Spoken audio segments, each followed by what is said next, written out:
menaikkan BBM. BBM itu yang luar biasa kenaikannya. Ya, kalau naiknya 500 sakit. Ini naiknya 2000-an, 2,5, 2500. Itu kan berimbas dengan kebutuhan yang barang-barang lain, jasa-jasanya, angkutan-angkutan.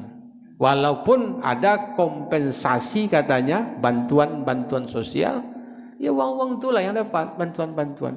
Padahal imbas ini berbagai lapisan kehidupan masyarakat yang terkena imbas. Bukan imbasnya uang miskin baik. A'udzu billahi minasy syaithanir rajim. Bismillahirrahmanirrahim.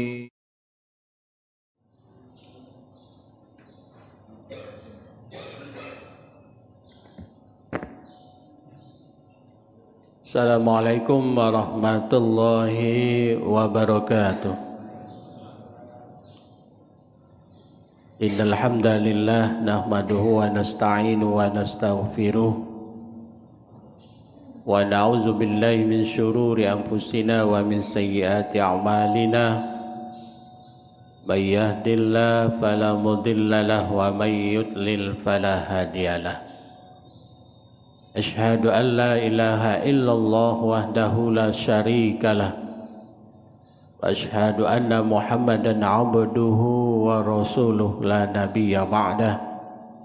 Allahumma salli ala Muhammad wa ala alihi wa sahbihi wa mawala. Qala ta'ala a'udzu billahi minasy syaithanir rajim. Ya ayyuhallazina amanu taqullaha wa qulu qawlan sadida yuslih lakum a'malakum wa yaghfir lakum dzunubakum wa may yuti'illaha wa rasulahu faqad faza fawzan 'azima.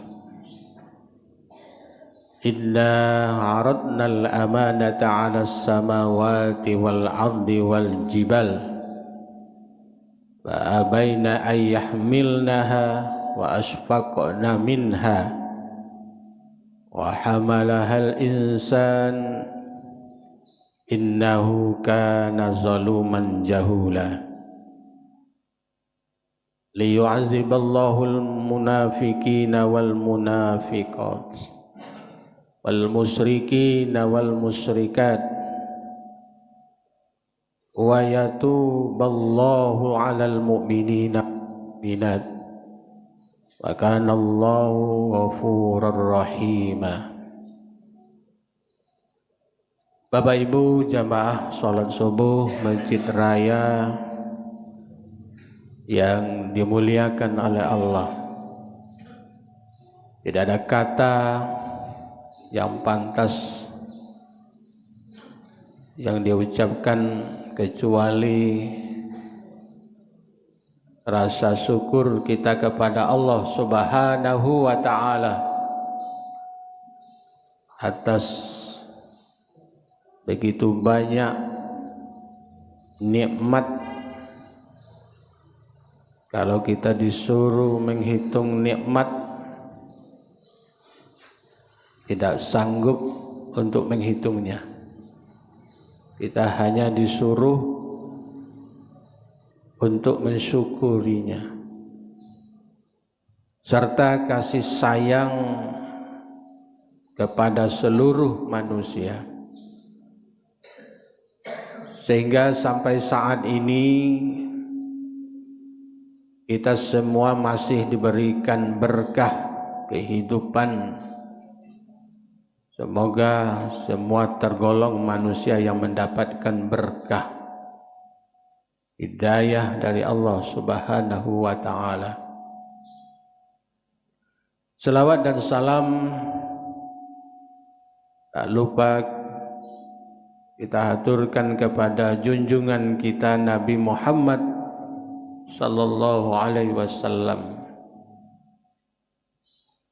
bahwa tokoh yang pantas kita teladani adalah Rasulullah SAW.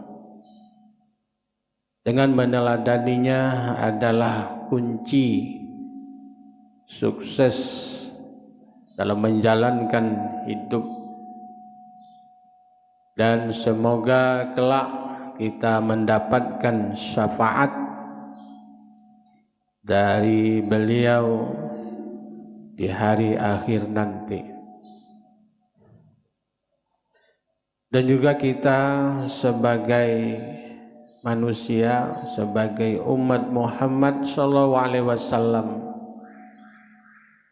untuk dapat secara terus-menerus menjaga, memelihara keimanan dan ketakwaan, yaitu iman dalam arti yang sebenar-benarnya,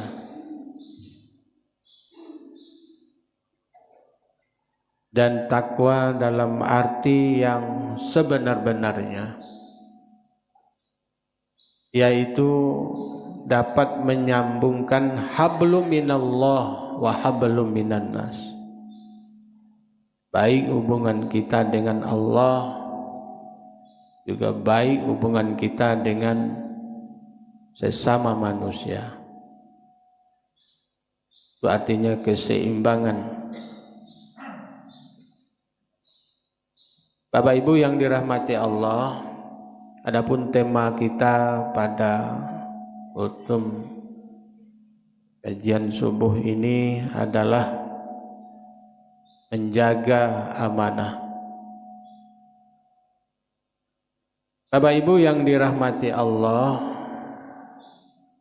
manusia adalah makhluk ciptaan Allah, sekaligus diberi oleh Allah amanah. Amanah yang begitu besar, yang harus dilaksanakan. Di balik semua itu, Bapak Ibu, amanah merupakan sesuatu kepercayaan yang begitu besar, begitu berat. Saking beratnya diceritakan di dalam ayat yang kita bacakan tadi, inna aradnal amanata 'alas samawati wal ardi wal jibal, di mana Allah Subhanahu wa taala menawarkan amanah kepada langit, kepada bumi, kepada gunung-gunung. Fa'abaina ayyahmilnaha, mereka semuanya menolak, tidak tertarik tawaran dari Allah Subhanahu wa taala. Wa asfaqna minha, sampai langit, bumi beserta gunung enggan menerima amanah itu, dan takut atau khawatir mengkhianati akan amanah itu. Wahamahal insan, maka dipikullah amanah itu oleh manusia. Innahu kana zaluman jahula, sesungguhnya manusia itu amat zalim dan amat bodoh. Kalau kita baca di dalam tafsir Ibnu Katsir, itu dijelaskan bahwa setelah Allah menciptakan makhluknya, baik itu langit, bumi, beserta gunung, jin, manusia, malaikat pun sekalipun,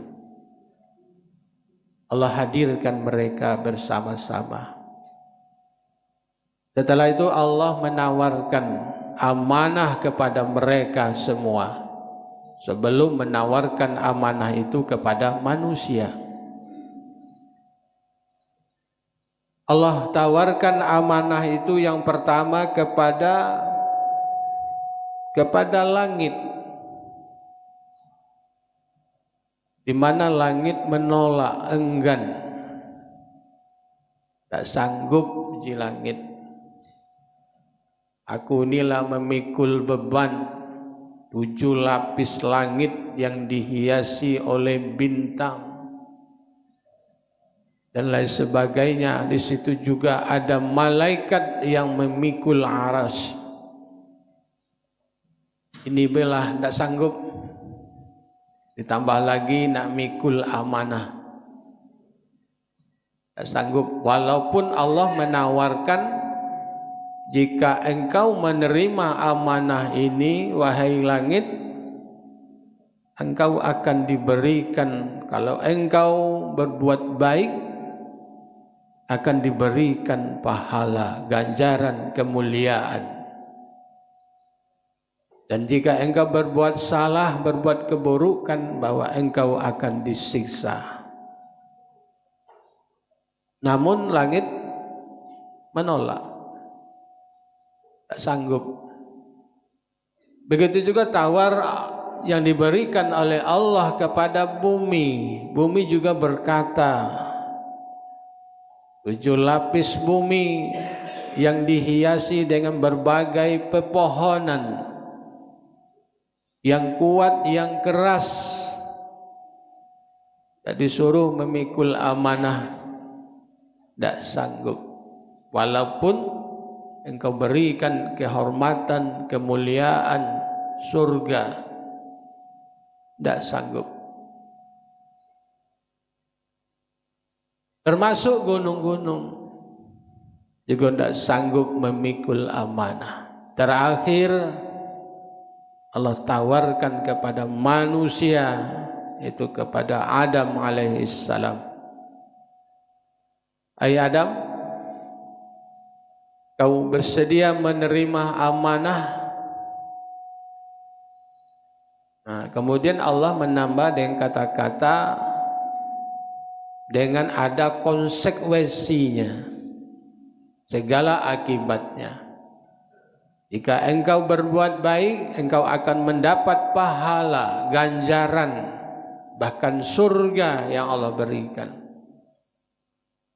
Jika engkau berbuat salah, maka engkau akan mendapat azab dari Allah Subhanahu wa ta'ala. Lalu diterimalah oleh manusia ini, oleh Adam. Kalau menurut tafsir itu baru diterima mandat amanah dari Allah, dari waktu asar ke waktu malam Adam sudah melakukan pelanggaran. Ketika dia ditempatkan di surganya Allah, puji Allah, silakan engkau menempati tempat yang penuh dengan kenikmatan ini, tetapi ada satu syarat, jangan kamu dekati yang satu itu. Itulah buah khuldi.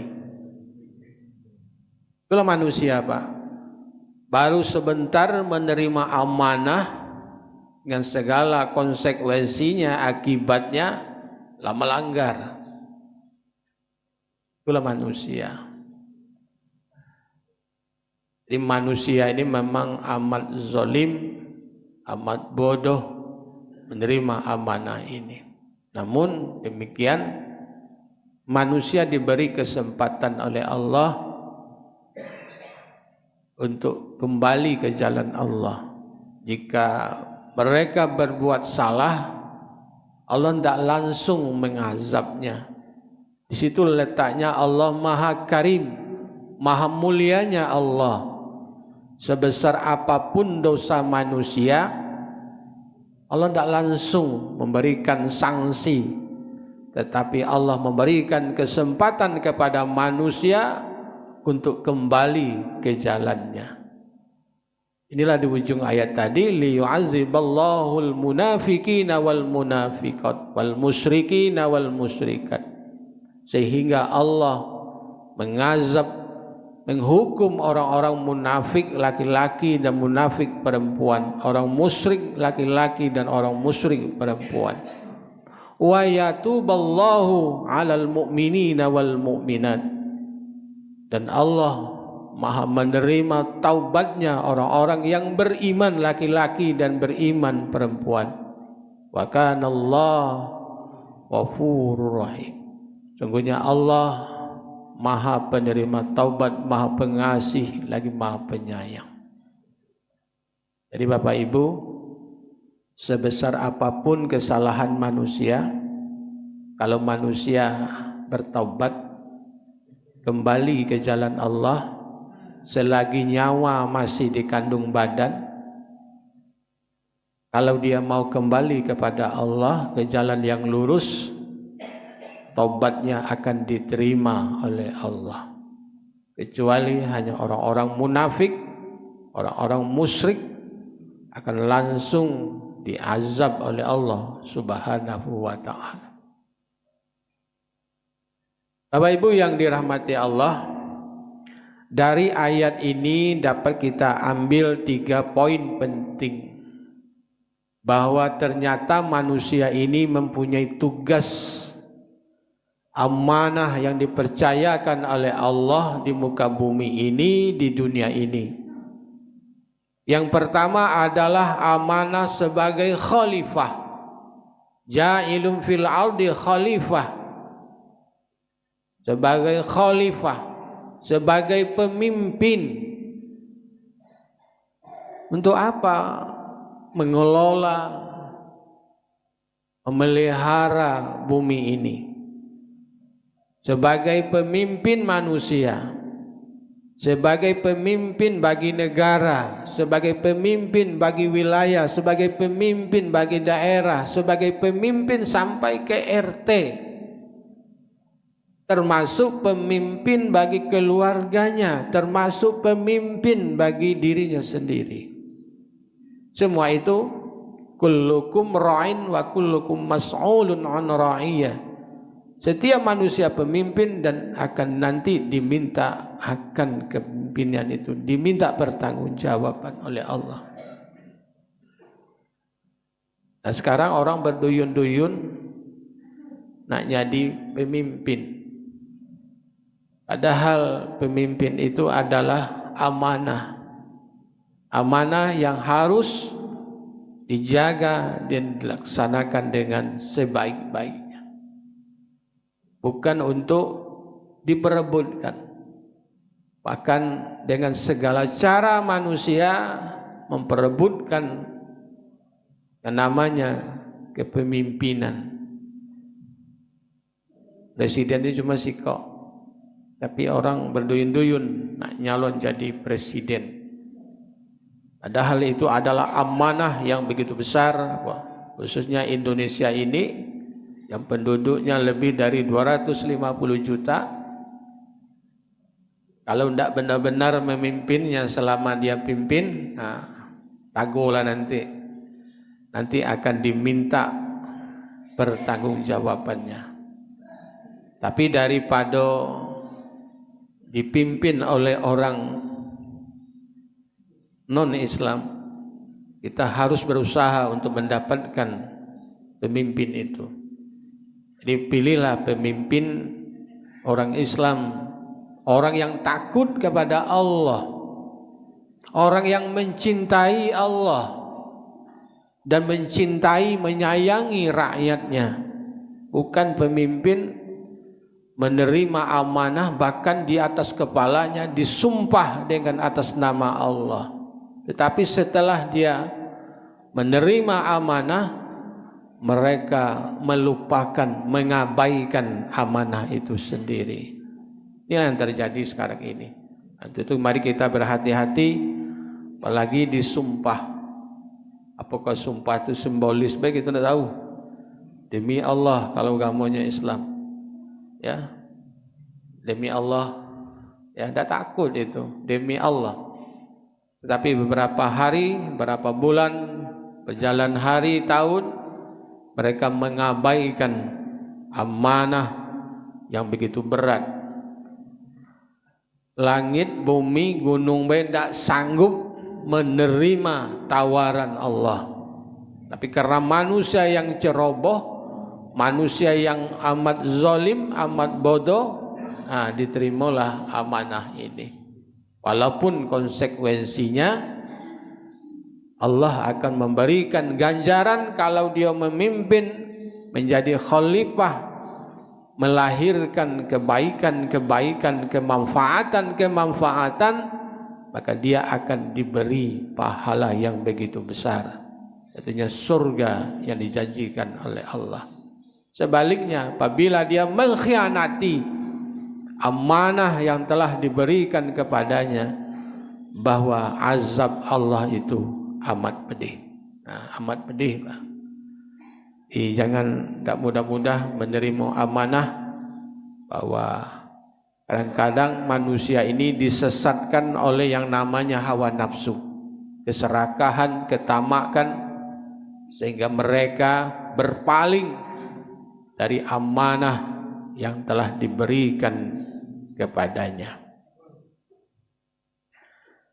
Yang kedua, Bapak, amanah sebagai hamba Allah, sebagai penyembah Allah, dalam arti beribadah kepada Allah. Ditegaskan di dalam surat Az-Zariyat ayat 56. Wa ma khalaqtul jinna wal insa illa liya'budun.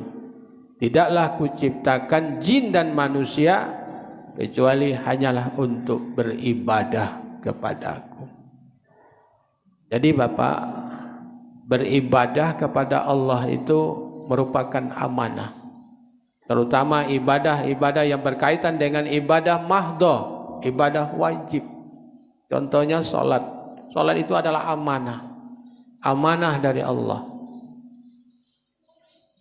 Ya, walaupun manusia ada yang memang betul-betul melaksanakannya 5 waktu sehari semalam, ya, ada juga yang bolong-bolong.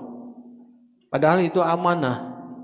Dengan beresiko, kata Allah, apabila dia sudah balik dan berakal, orang-orang yang taklif dibebankan hukum agama kepadanya, sedangkan dia tidak menjalankan aturan agama itu, maka dia akan berisiko mendapat dosa.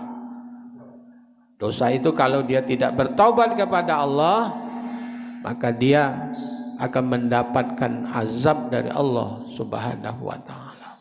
Betapa banyak orang yang meninggalkan, meremehkan, mengabaikan sholat yang 5 waktu itu. Ya, kadang umur yang sudah begitu panjang yang diberikan oleh Allah kepadanya, namun tidak dilewati begitu saja dengan mubazir. Sholat dah, kapan sholat? Kage kalau datang kesadaran, kapan tak sadarnya? Oh, nanti sudah dibalut dengan kain putih, atau sholat di depan imam jadi jenazah, nah baru tahu rasa. Ya, apa tidak mau sholat, belum sadar, belum datang kesadaran. Padahal kalau dijenguk usianya sudah berkepala 5, berkepala 6, bahkan sudah senja, ya, sudah bau tanah, ada matilah, belum juga sadar-sadar. Nak nyadarinya disolatkan di depan bersama-sama. Solat adalah amanah dari Allah yang konsekuensinya nanti Allah akan memberikan ganjaran pahala yang begitu besar, tempat kehormatan yang setinggi-tingginya oleh Allah, yaitu surga yang dijanjikan oleh Allah Subhanahu wa ta'ala. Jadi salat adalah amanah dari Allah yang tidak bisa dikurangi. Allah mewajibkan 5 waktu Itu gawekan satu waktu. Kapan nak mood baik solat, ndak mood ndak solat. Kalau ada kegiatan-kegiatan ndak solat, lupa solat. Ya, ada uang sedekah, duduk nongkrong sampai acara selesai. Padahal waktu seperti solat maghrib, solat zuhur, ya, solat wajib lah. Apabila bersamaan dengan urusan dunia, mari kita laksanakan urusan kita dengan Allah. Ya, bukan tidak boleh kita berurusan dengan dunia, silakan saja. Tapi jangan kita mengabai-abaikan amanah yang telah diterima oleh manusia, dan manusia konsekuensinya harus melaksanakannya. Yang kedua, amanah itu seperti puasa, diwajibkan oleh Allah hanya sekali 1 tahun. Itu masih tidak banyak, minta korting itu, ya. Aku puasa kagak baik dengan alasan macam-macam, sakitlah, musafirlah, dan lain sebagainya. Lah lewat pula puasa, tidak juga puasa. Ini amanah, hanya sekali 1 tahun, dibebankan kepada manusia. Karena manusia sanggup menerimanya, ya kita harus dengan segala konsekuensi. Orang yang sudah menyatakan menyerahkan diri kepada Allah harus dilaksanakan ibadah itu, termasuk ibadah zakat. Apabila kita diberi rezeki yang begitu banyak oleh Allah, apabila sudah sampai haul dan nisabnya, wajib dikeluarkan. Bahwa di dalam harta kita itu ada hak-hak orang lain yang tidak boleh kita memakannya, harus dikeluarkan. Kadang lupa, Pak. Makanya waktu kita mendapat rezeki yang begitu lebih, ayo, ada hak-hak orang yang harus kita keluarkan, yang harus kita berikan. Dan banyak lagi, bahwa kita amanah itu sebagai hamba Allah harus mentaati Allah dan menjauhi segala yang dilarang oleh Allah Subhanahu wa ta'ala. Yang ketiga, yang terakhir, amanah sebagai wadiah, sebagai titipan.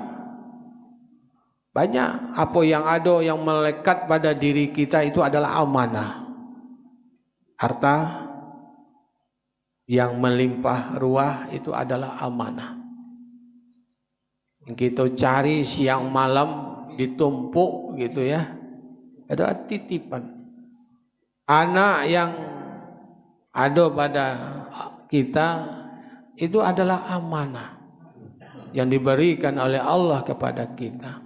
Kita harus melaksanakan amanah itu, membesarkannya, memberikan pendidikannya, baik pendidikan umum maupun pendidikan agama, sehingga mereka tahu dengan Allah, kenal dengan Allah, dan melaksanakan apa yang diperintahkan oleh Allah Subhanahu wa ta'ala. Istri, kalau ada istri itu amanah yang harus dijaga kehormatannya. Begitu juga ibu-ibu, bahwa Allah Subhanahu wa ta'ala memberikan semacam apa itu pakaian kepada agar mereka bisa menjaga kehormatannya, kemaluannya, agar tidak membuka pakaiannya kecuali kepada yang dihalalkan oleh Allah Subhanahu wa ta'ala. Itulah kata Allah tadi kepada Adam, jika engkau menerima amanah ini, saya siap, kata Allah, membantu menolong kamu. Ya, membantu menolong kamu. Di antaranya kata Allah, jikalau engkau melihat hal-hal yang tidak dihalalkan oleh Allah Subhanahu wa ta'ala, engkau diberi 2 mata. Itu ada kelopak mata. Apabila engkau melihat hal yang dibenci oleh Allah, maka kedipkan matamu, pejamkan kedua kelopak matamu. Apabila engkau melakukan, mengatakan sesuatu yang dibenci oleh Allah, itulah kita diberi lisan, diberi mulut oleh Allah, maka katuplah kedua bibirmu. Berarti tidak boleh ngomong, masing-masing ngomong gitu ini. Termasuk terakhir tadi, engkau diberi pakaian berupa kemaluan. Janganlah engkau mengumbar-ngumbar kehormatanmu, kemaluanmu, kecuali hanya kepada hal yang dibolehkan oleh Allah, dihalalkan kepadanya. Termasuk di sini adalah jabatan. Jabatan itu adalah amanah. Jadi sudah katakan, walaupun sebagai khalifah, pemimpin, jabatan yang diperebutkan oleh orang sekarang ini mati-matian untuk mendapatkan dengan proses yang kadang-kadang sudah salah, ya, tidak dibenarkan, suap menyuap, sogok menyogok untuk mendapatkan jabatan, sehingga mereka Allah buka kebohongan-kebohongan mereka yang terjadi di negara kita sekarang. Pada minggu yang lalu sudah sampaikan bahwa rakyat itu adalah amanah, bukan beban pemerintah. Ya, amanah itu yang harus, karena dia presiden, menanggung segala kebutuhan rakyatnya yang 250 juta ini. Ya, nanggung, bukan menjadi beban. Sampai saya menonton TV itu banyaknya beban pemerintah ini katanya. Kalau tidak sanggup menanggung beban, tidak usah jadi pemerintah, begitu. Ya, sehingga memberatkan APBN sampai 502 triliun. Tidak sanggup pemerintah untuk mensubsidi. Ya, sampai kalau ada ngatakan lah kosong kas negara. Makanya dengan segala cara pemerintah menaikkan BBM. BBM itu yang luar biasa kenaikannya.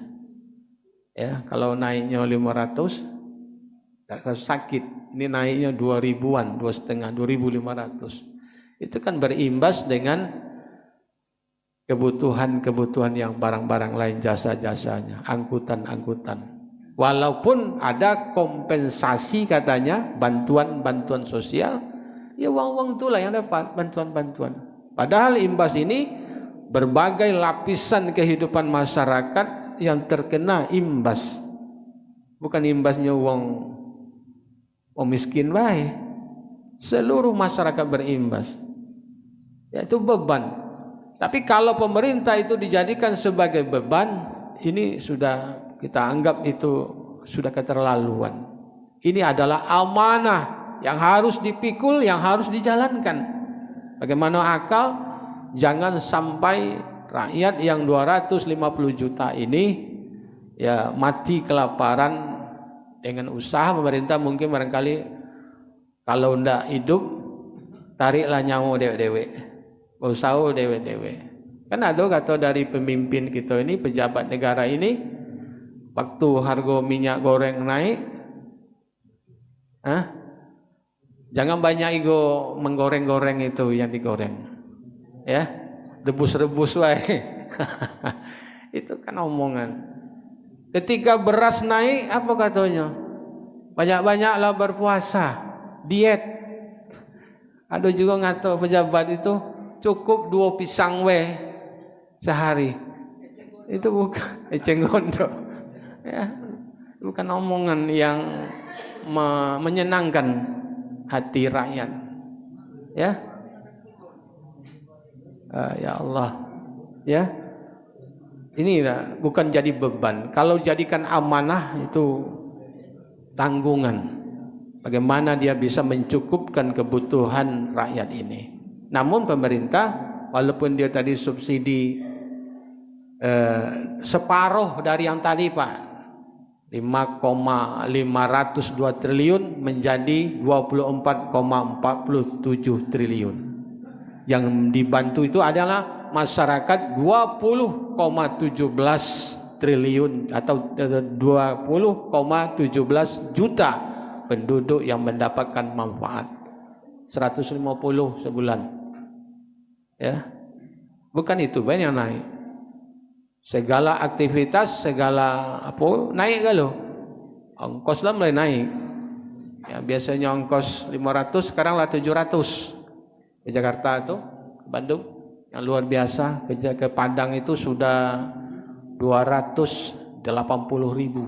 Kemarin hanya 200. Lawe, luar biasa. Ya, kalau pesawat ya biasanya 700-800, enggak baca 1,5 juta. Ya, inilah pendidikan-pendidikan. Sementara pemerintah memaksa. Apa yang dipaksa? Nak memeras ini, kompensasinya ini. Dia berusaha juga menyisihkan untuk membangun ini, padahal itu tidak penting, belum prioritas. Seharusnya pemerintah adalah memprioritaskan memulihkan ekonomi. Kalau ekonomi masyarakat ini tambah saroh, ya, harga sawit sampai 700-600 kilo, tidak berimbang. Jadi apa tidak dibawa uang ke pasar untuk berbelanja?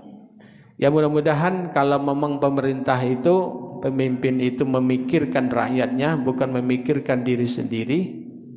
Bahkan pemerintah akan bebannya banyak nian. Kita masuk jenyo PNS ini kan ada pensiunan. Kalau dia pensiun, kemarin kan dituntut uang itu. Kenapa DPR itu juga dapat pensiunan juga seumur hidup itu? Karena dia yang membuat aturan, kendak dia. Ya tak? Lah diprotes uang. Kalau seandainya kan dia hanya berjabat 5 tahun, paling banyak 10 tahun. Kok seumur hidup dia dapat? Sementara PNS itu kan dipotong gajinya setiap bulan. Uji pemerintah itu merupakan suatu beban bagi pemerintah. Mana ada beban? Kalau dia langsung pensiun, langsunglah kasih uang tulak. Kan itulah jalan keluar. Tapi pemerintah inilah tidak ada jalan keluar bagi pemerintah. Jadi kalau pemerintah ini menjadikan ini suatu beban, itu sudah keterlaluan. Tapi kalau dijadikan amanah, insya Allah Allah akan memberikan jalan keluar, memberikan kemudahan. Termasuk kata Nabi, kalau khalifah pemimpin itu tidak mau membantu memberikan subsidi, kalau sekarang subsidi namanya, kepada rakyatnya yang berhak menerimanya, Allah juga akan menutup pintu keberkahan, pintu rezeki dari langit sana. Tambah saro kehidupan ini. Walaupun ada kompensasi tapi tidak membahagiakan, tambah menyengsarakan. Ya, mudah-mudahan Bapak Ibu, amanah sebagai pemimpin, sebagai khalifah, sebagai hamba Allah, sebagai titipan itu mari kita laksanakan dengan sebaik-baiknya. Mudah-mudahan Allah senantiasa menurunkan keberkahan, menurunkan rezeki, membuka pintu langit, agar pintu langit ini senantiasa memberikan rezeki yang tetap melimpah. Tapi kalau tidak, Allah akan tutup pintu rezeki itu, akan dipersusah kehidupan manusia di muka bumi, karena manusia sudah banyak mengkhianati amanah-amanah yang telah diberikan oleh Allah kepadanya. Tak tahu dia nanti itu bahwa semua itu akan dipertanggungjawabkan nanti di hadapan Allah Subhanahu wa taala. Walaupun di dunia mereka bisa berbohong dengan skenario-skenario kebohongan, tetapi Allah tidak bisa dibohongi atas amanah yang telah diberikan. Ya, mudah-mudahan Bapak Ibu, setidak-tidaknya kita amanah terhadap diri kita sendiri, keluarga kita. Mari kita jalankan tugas-tugas ini dengan sebaik-baiknya. Mudah-mudahan nanti di hadapan Allah kita bisa mempertanggungjawabkannya dengan sebaik-baiknya. Terima kasih. Wassalamualaikum warahmatullahi wabarakatuh.